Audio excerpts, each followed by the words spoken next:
ya nanti. Oke, baik. Terima kasih Bu Ika. Bu, Ya. stop share dulu dong biar Ibu kelihatan. Oh, baik.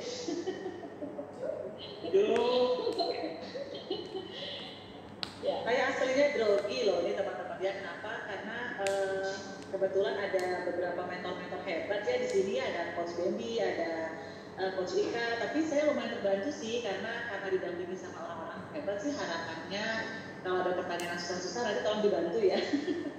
Karena sejatinya saya basicnya juga karena saya juga basicnya bukan orang lingkungan ya, rekan-rekan sekalian. Saya hanya lebih lama saja yang terkait dengan sistem manajemen ya. Seperti itu. Ada yang ingin di-share Bu Ika atau langsung saya bantu share? Gimana yang lain? Udah cukup perkenalan dengan Bu Rida atau ada yang mau ditanyain? Nanti ada slide-nya kok Bu untuk perkenalan nanti. Oke, atau perkenalan dulu ya Bu? Yes. Oke, baik. Pertama-tama baik, Assalamualaikum warahmatullahi wabarakatuh. Selamat malam. Waalaikumsalam. Baik, selamat malam rekan-rekan semua. Pertama-tama salam sejahtera bagi kita semua ya.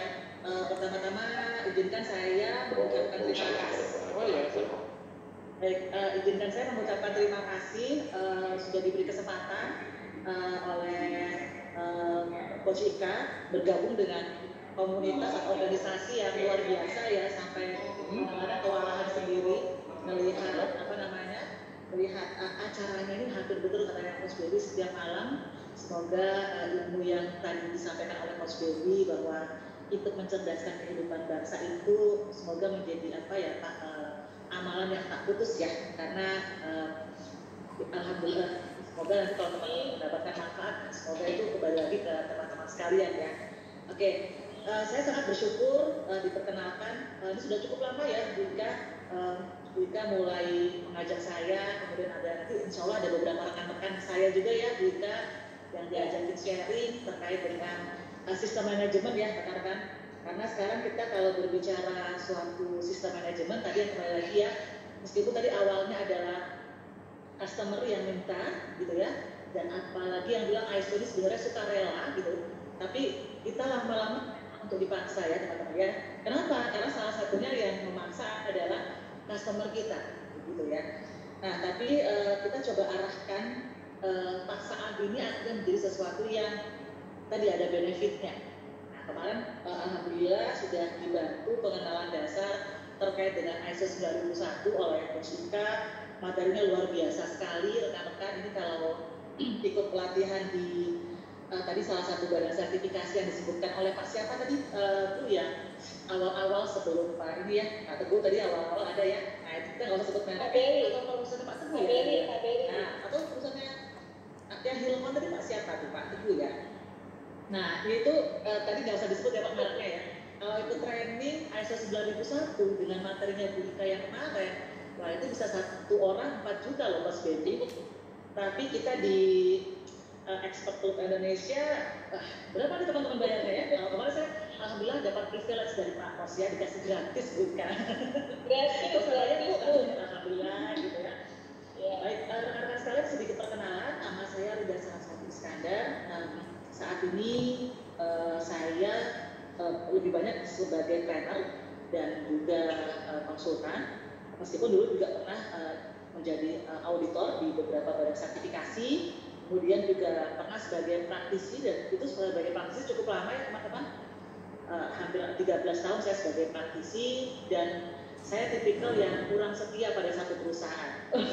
Artinya kalau Bu Ika ini setia banget gitu ya. Kalau saya sudah sejak lulus kuliah di tahun 2002 itu sudah berpindah-pindah berapa perusahaan lah ya, 8. Tapi alhamdulillah saya tidak pernah berpisah dengan perusahaan dengan cara yang tidak asik ya. Jadi mudah-mudahan saya selalu bisa menjadi mantan yang terindah lah ya bagi perusahaan saya gitu. Jadi semoga ini juga menginspirasi bagi teman-teman fresh graduate yang hadir di kesempatan kali ini. Jadi nanti salah satunya mau setia seperti Bu Ika di satu perusahaan atau mau tidak setia seperti saya, asalkan ya tadi teman-teman kembali lagi, paling tidak pastikan teman-teman sudah menghasilkan sesuatu di perusahaan tersebut, memberikan sesuatu di perusahaan tersebut. Jadi teman-teman akan dianggap sebagai mata terindah ya. Oke, jadi seperti contoh Bu Ika kalau pas lagi ketemu atasan atau rekan kerja di perusahaan yang lama, mereka suka bilang, Linda, itu dokumen apa gitu ya? Nah, itu dulu peninggalannya Bu Linda loh asalnya ya. Jadi kan kita cukup bangga ya teman-teman. Atau wah ini nggak akan ada ISO ini loh kalau waktu itu nggak dibantu sama Bu Linda misalnya seperti itu ya teman-teman. Nah, harapannya seperti itu. Jadi kalau anak-anak sekarang Coach Baby, Coach Ika kadang-kadang suka kebawa baper ya. Baru 6 bulan kerja atau 2 bulan kerja dimarahin bosnya ya Coach Baby udah baper, misalnya resign gitu ya. Jadi teman-teman bekerja dimanapun itu sebenarnya sama. Ya kalau untuk kalian belajar sama Bu Ika ya kayak Pak Berry, nah itu mungkin sudah expert ya Bu ya. Tapi ini untuk pesan-pesan untuk kalian first graduate ya. Baik, hari ini kita coba akan sharing knowledge ya rekan-rekan sekalian terkait dengan salah satu sistem manajemen yang cukup banyak di sertifikasi di dunia ini selain ISO 9001, yaitu adalah ISO 14001 2015 ya. Jadi rekan-rekan sekalian sedikit sharing gitu ya. ISO itu mungkin ada yang tahu kira-kira dari teman-teman di sini panjangannya. Dan teman-teman di sini kira-kira ada yang tahu nggak panjangannya ISO? Nah, ini kira-kira materinya Coach Ika nih kemarin. Panjangan ISO. Ada yang tahu nggak? Nah, jadi ayo Pak Randy, ayo kemarin ikut sama Bu Desita. Ayo. Desita, ayo. International Standardisasi Organization. Nah, ayo kira-kira betul nggak sih Coach Ika? Jadi ISO itu apa di teman-teman? ISO itu apa? Beda dengan SNI ya. Kalau teman-teman tahu SNI ya, Standar Nasional Indonesia. Itu memang ada kepanjangannya ya. Tapi kalau ISO itu kalau saya tanya adalah sama seperti Pak Samsul Rizal misalnya. Apakah namanya Pak Samsul Rizal diambil dari nama ibu, namanya ayah digabung jadi satu gitu Pak? Enggak ya Pak? Tapi saya yakin namanya Samsul Rizal itu pasti ada artinya. Benar nggak teman-teman? Ya, jadi pernah tanya Pak kepada orang tua artinya apa? Samsu itu saya pikir matahari Bu, Arizal lelaki Bu. Oke, jadi teman-teman sekalian, sama seperti namanya Pak Samsul Rizal, ISO itu sebetulnya tidak ada panjangannya. Karena ISO berbeda dengan SNI. Kalau SNI itu akronim, yang sama seperti HI ya, itu ada panjangannya, Expert Club Indonesia. Tapi kalau ISO itu mirip namanya Pak Samsul Rizal. Artinya apa teman-teman? Bukan merupakan suatu singkatan, namun ISO itu namanya standar yang ada artinya, diambil dari bahasa Yunani. Ya, teman-teman sekalian, kalau misalnya kita lagi jalan-jalan lihat di Pertamina Cilacap atau di beberapa tempat-tempat pengolahan minyak ya, itu ada beberapa tangki-tangki yang isinya minyak bumi banyak, kita sebut adalah ISO tank. Ya, atau kalau bagi teman-teman yang basicnya teknik atau MIPA mungkin dulu pernah dapat materi termodinamika, ada yang menyebut adalah isotermal. Mungkin ada yang tahu termal artinya apa? Atau isoter artinya apa teman-teman? Panasnya apa? Tekanannya sama. Panasnya sama. Isotermal betul kan? Seragam Bu. Yes, sama atau seragam Pak Indra ya. Jadi rekan-rekan sekalian, semoga diambil dari bahasa Yunani Isos. Kalau tadi namanya Pak Samsul Rizal pasti dari bahasa Sanskerta ya Pak? Bukan, dari bahasa Arab gitu ya. Oke, jadi rekan-rekan sekalian, jadi kebetulan kalau namanya Pak Samsul Rizal diambil dari bahasa Arab, nah kata ISO itu diambil dari bahasa Yunani yang artinya adalah sama atau setara. Sama seperti doanya orang tua terhadap nama kita, gitu ya teman-teman ya. Di dalam namanya ISO itu juga ada yang doanya para ahli, para expert ya teman-teman ya, yang melahirkan standar ISO di mana mereka ingin standar ISO ini diterapkan di perusahaan apapun, oke, mau itu manufaktur yang ada hasilnya produk ataupun perusahaan jasa ya, atau seperti rumah sakit yang outputnya adalah jasa seperti sekolah juga jasa ya teman-teman ya. intinya sama-sama menghasilkan output yang sama, gitu ya. Nah kalau kita boleh sharing sedikit terkait dengan materinya Coach Ika kemarin, mungkin boleh dibantu ya teman-teman ya. Jadi kita berbicara mengenai ISO 9001, berarti sistem manajemen apa teman-teman? Mutu ya, mutu. Berarti apa Mas Rian? Apa tujuannya? Artinya siapapun yang menerapkan, mau itu sekolah, ya, mau itu pabrik seperti perusahaannya Bu Ika, ya. Ketika mereka menerapkan ISO, mereka berkeinginan atau bertujuan apa, teman-teman? Agar mutu yang satu dengan yang sama. Oke, ketika kita berbicara mutu berarti apa? Produknya bermutu, artinya apa? Berkualitas. Ya, sama kayak sama saya bilang, cantik. Produknya harus berkualitas. Kualitas itu apa coba? Sesuai dengan persyaratan. Betul. Persyaratannya siapa saja Mbak Maria? Pertama adalah pelanggan, kemudian persyaratannya dari pemerintah. Nah itu ya teman-teman. Jadi itu bermutu. Nanti bagi teman-teman fresh graduate kalau pas di interview ditanya tentang mutu apa, kualitas lagu ya. Nanti sertifikat ISO yang ditandatangani Bu Ika nih mana bukan berarti ya. Untuk Pak Mos yang tanda tangan ya Bu ya.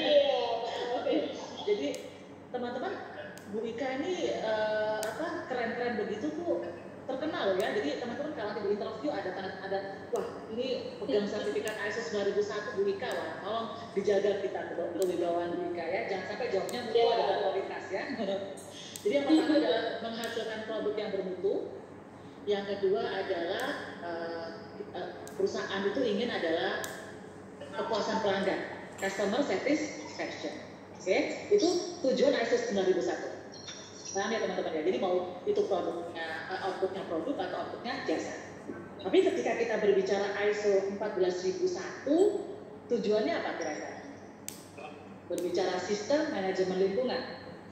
Ada beberapa teman-teman yang kalau yang udah ekspor ini yang harap dimaklumi ya. Oke, ini ayo coba boleh. Siapa kira-kira yang bisa bantu jawab? Kalau ISO 14001 tujuannya apa teman-teman? Untuk melakukan pencemaran ya. Oke, pencemaran. Jadi ketika kita berbicara pencemaran, kalau saya tanya kepada sebentar, saya lihat yang masih ya usianya ya. Kalau Pak Berry ini kayaknya sudah beda tipis sama saya Pak ya. Oke, mungkin Mas Nasihul Reder. Mas Nasihul, selamat malam. Yes, Mas. Oh, suaranya nggak keluar kayaknya ya? Iya, Bu. Oh iya, keluar, Bu. Sudah keluar, oke. Situ, pernah nonton Avatar. Pernah, Bu? Oke, Avatar itu apa saja selain api? Api, tanah, air, udara. Nah, sudah, stop. Ya, jadi kalau Pak Berry, saya nggak yakin soalnya pernah nonton apa enggak. Mungkin saya tanya ke Mas Nasiful gitu ya Pak ya. Oke, jadi kalau Mas Nasiful pasti pernah nonton apa? Jadi teman-teman pencemaran itu kalau ingat sama yang disampaikan oleh Mas Nasihul Reder tadi. Pencemaran itu ada air, tanah, udara. Ingat Avatar ya? Iya. Oke. Kemudian satu lagi tujuan dari ISO 14001 adalah perlindungan lingkungan. Nah, perlindungan lingkungan ya. Bagi teman-teman mungkin ada yang bisa bantu perbedaannya. Mungkin ketika kita berbicara pencegahan pencemaran berarti contohnya apa teman-teman? Paling simpel apa? Misalnya di tempatnya perusahaannya Bu Ika, waktu saya berkesempatan mampir ke sana. Oke, jadi teman-teman itu 5 menit nggak ada masih. Oke. Baik, terima kasih Bu Ika sudah dibantu untuk reminder teman-teman yang lain. Oke, jadi rekan-rekan, kalau kita berbicara mengenai pencegahan pencemaran, maka paling simpel adalah waktu saya mampir ke perusahaannya Bu Ika, di sana ada tempat sampah yang sudah dipilah ya Bu ya, artinya tempat sampah itu berbeda warna. Di situ ada untuk sampah ya. Nah, itu tujuannya apa teman-teman? Nah, salah satu adalah mencegah pencemaran. Oke? Nah, tapi berbeda ketika kita berbicara terkait dengan perlindungan lingkungan. Ya, kalau perlindungan lingkungan artinya teman-teman mungkin simpelnya adalah ada teman-teman yang perusahaannya mungkin sudah membuat yang namanya sumur resapan ya, atau ada juga perusahaan teman-teman yang membuat ruang terbuka hijau. Ya, ini salah satu yang namanya perlindungan lingkungan ya teman-teman. Jadi ini dua hal yang berbeda. Ketika kita berbicara Bu, di perusahaan saya ada IPAL Bu. Oke, berarti IPAL itu pencegahan pencemaran atau perlindungan lingkungan? Tadi lebih ke mencegah pencemaran. Artinya apa teman-teman? Limbah dari produksi diolah sedemikian rupa sehingga zat-zat pencemarnya atau zat yang membahayakan lingkungan sudah di netralisasi gitu ya, dan sehingga keluar ke badan air sudah sesuai dengan baku mutu. Itu IPA lebih ke pencegahan pencemaran. Tapi ketika kita berbicara mengenai perlindungan lingkungan, maka rekan-rekan ini contoh simpelnya adalah ketika teman-teman tadi penghematan air misalnya ya, sebagai simpelnya seperti itu ya, atau kalau di beberapa bandara teman-teman mungkin lebih tahu ya, kayak tadi ada Mas Rider tadi kalau nggak salah dari logat ngomongnya tadi kayaknya nggak kedengeran Kak Bu. Nah ini kayaknya orang Surabaya ya Vika ya, kayak kita ya. Nah jadi salah satu bandara di Juanda teman-teman itu menggunakan semen yang tembus air. Nah ini tadi yang disampaikan oleh Vika, ternyata makin eranya ke sini ternyata eranya disebut dengan era green generation ya. Jadi kalau masih ada anak-anak muda yang boros energi, masih ada anak-anak muda yang nggak peduli sama lingkungan, berarti kita nggak bisa bilang dia green generation ya. Karena era-era sekarang teman-teman lihat aja, beberapa mobil pasti mobilnya sudah teman-teman hemat energi ya, bener kan? AC sekarang sudah cukup berbeda dengan AC-AC yang dulu, sudah nggak pakai freon yang membahayakan emisi ya, atau kemudian apalagi teman-teman mereka lebih hemat energi. Ya, jadi era sekarang produk-produk diminta menerapkan itu ya teman-teman ya. Jadi salah satunya adalah perusahaan tadi ya yang kita sampaikan bandara misalnya, mereka sudah mulai menggunakan semen yang tembus air. Kenapa? Karena teman-teman perhatikan aja sudah makin banyak rupa ya sudah nggak ada lagi tempat resapan. Akhirnya mau nggak mau bandara lah yang menjadi tempat resapan ya teman-teman ya. Nah, bayangkan saja kalau landasan pacunya itu dari aspal, tentu itu tidak menyerap air ya kan.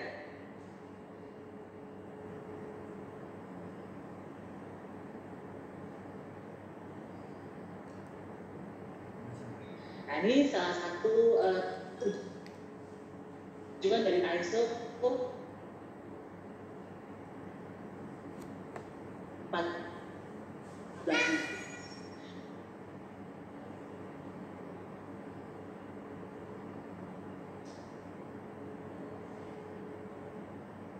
Mudah-mudahan nanti kita bisa berkesempatan membahas tentang ISO 45001 yang tidak boleh ISO sekarang sudah lebih mudah dipahami. Kenapa? Karena konsep PDCA-nya urut.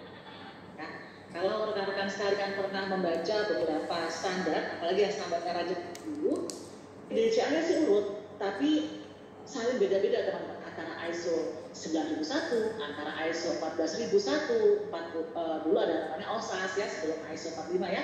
Jadi ini akan menyulitkan perusahaan yang ingin melakukan integrasi. Ya mungkin tadi sempat ada sharing dari Pak Teguh, ada sharing dari Pak Berry ya.